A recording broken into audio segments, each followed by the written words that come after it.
Donc là, dans cette vidéo, on va voir le mot-clé, donc wait until element is visible, le close browser et le mot-clé, donc wait, il va attendre donc une page contient un élément. Donc là, le wait until element is visible, donc en anglais, donc il attend qu'un élément spécifique en fait soit visible avant de procéder à l'utilisation et de synchroniser donc des tests avec le chargement d'une page. Donc concrètement, là on va écrire wait until element is visible, donc attend jusqu'à ce que cet élément-là soit visible. Donc cet élément, donc c'est l'espace en fait qu'on va lui donner, et on va lui dire tu vas attendre, là ici par exemple dans l'exemple, 10 secondes.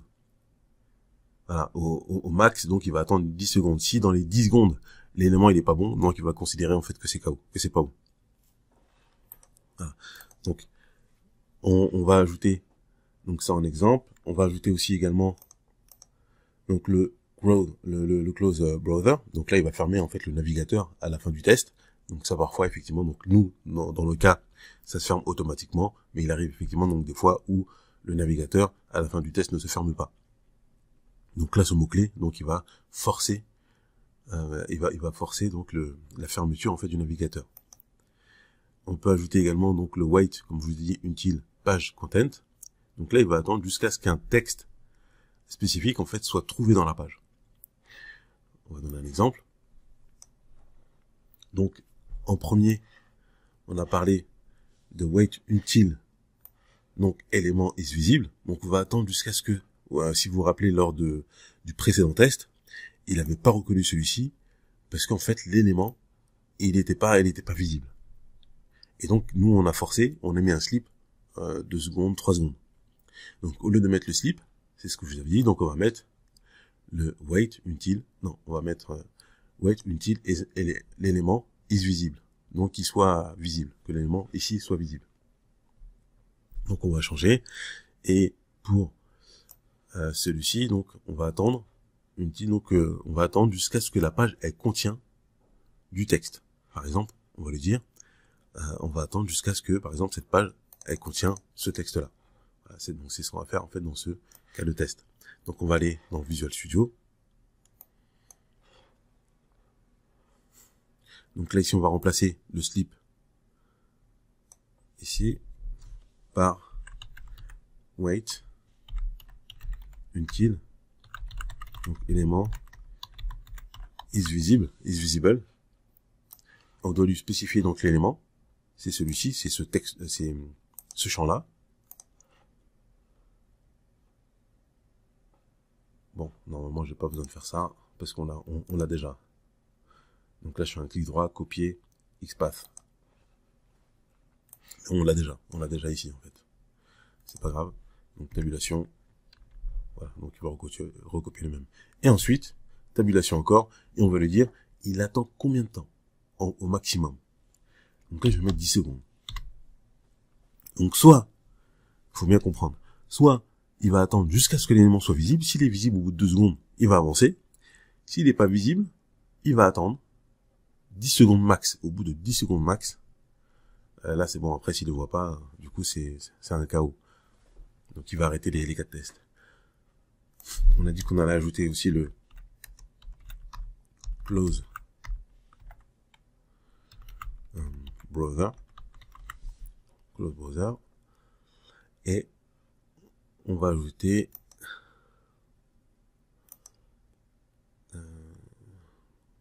où est-ce que et on va utiliser le wait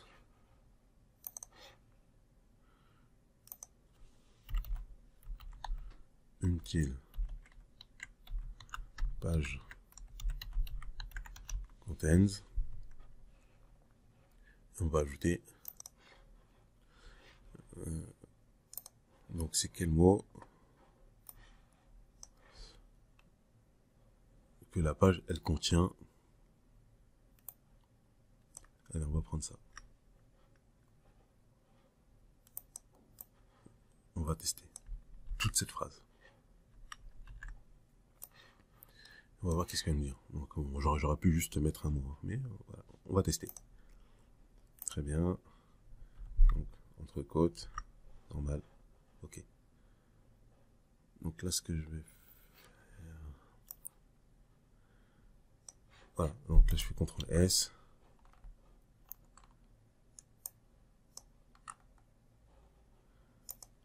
Je vais flèche du haut, robot, donc robot, mot-clé, point robot. Les variables, du coup, ici, je vais les remettre.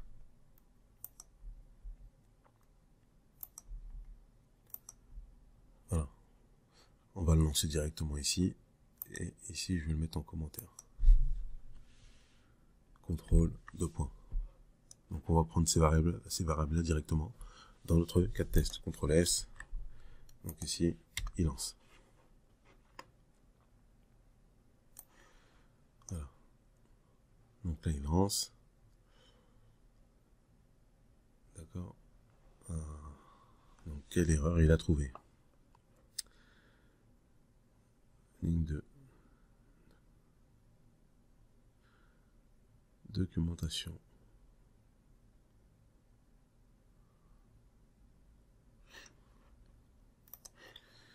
D'accord. Donc là, il nous dit, donc documentation. Donc là, on s'y attendait. C'est ce qu'il n'a pas aimé. Donc normalement, on va lui mettre ici Studio pour voir s'il va préférer que Studio. Donc juste un mot, une petite page, contain, le mot Studio. On fait CTRL S, on relance. On va voir. Donc là, il ouvre. Donc là, normalement, il attend. Ok. Donc là, il y a encore quelque chose qui ne va pas.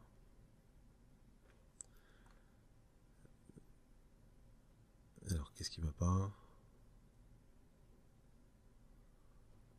On va aller dans les logs.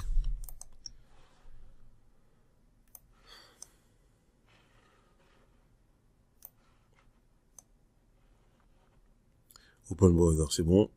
Donc là, celui-ci, Until Element is visible. Donc, celui-là, c'est bon, donc il l'a vu. Par contre, celui-ci, wait.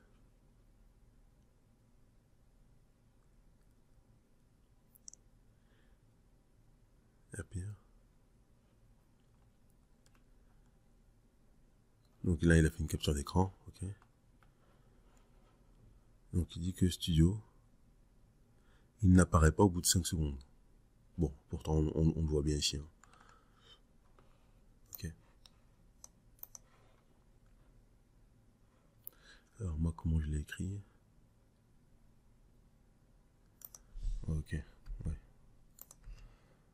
J'aurais dû enlever les cotes. Donc là, c'était les cotes. Parce que lui, en fait, il l'a pris. Normalement, on n'en met pas. Juste quand c'est une phrase. On va relancer. Donc là, en tout cas, on a vu que cette phrase-là, en tout cas, elle a bien fonctionné. Donc ce script-là.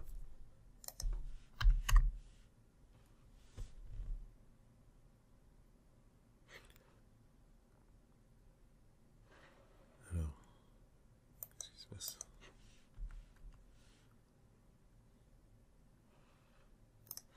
Ok, donc il était mal écrit.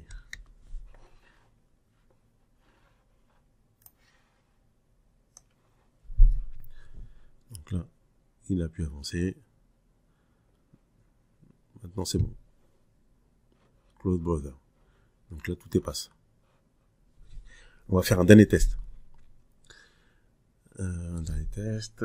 Là, ce qu'on va faire, c'est qu'on va laisser ça et une petite page content. Là, je vais changer.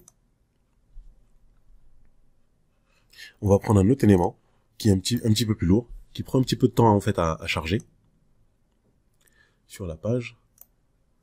C'est ça. Donc là, je fais un clic droit, inspecter.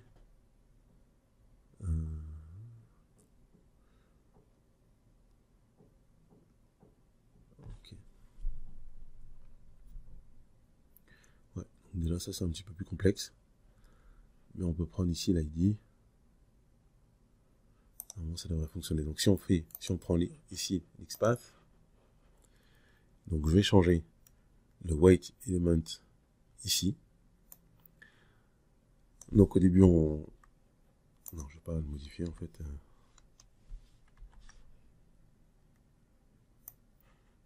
copier. Je vais le laisser parce que cet élément-là, il est important. Et on en a besoin.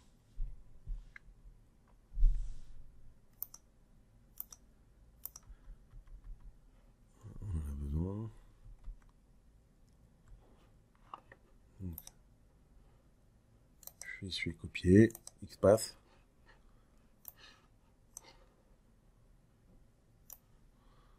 Je pense qu'on va devoir le modifier.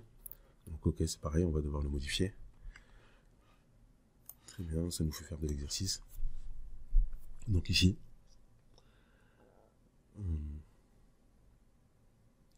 donc on va tout prendre, pareil. Donc là on remonte. Notre élément en fait il est ici. Et juste en haut il y a une autre div, une autre balise div. Et moi j'ai envie de prendre donc ces éléments là. Data.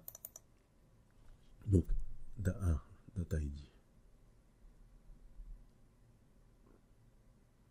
On va essayer. Data ID, on va essayer. On va essayer, on va voir qu'est-ce que ça va donner. Donc ici, je vais pas prendre.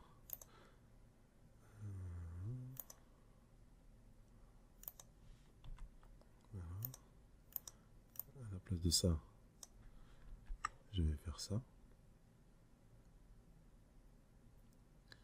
Voilà, 10 secondes. On va voir. Qu'est-ce qui va se passer? Donc là, je relance. Qu'est-ce que j'ai fait?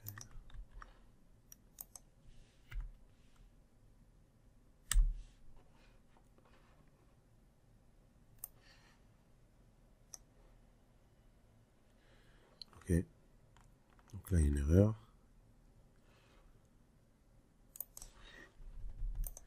Oui, donc là, donc à chaque fois, il faut lire. Donc le problème, c'est à la ligne 32. Non. Donc on a un problème avec le locator ici. Je pense que... Ouais. Je me suis trompé. Il y a ça en plus. Ok, donc là, maintenant, on va le relancer. Donc à chaque fois, c'est comme ça.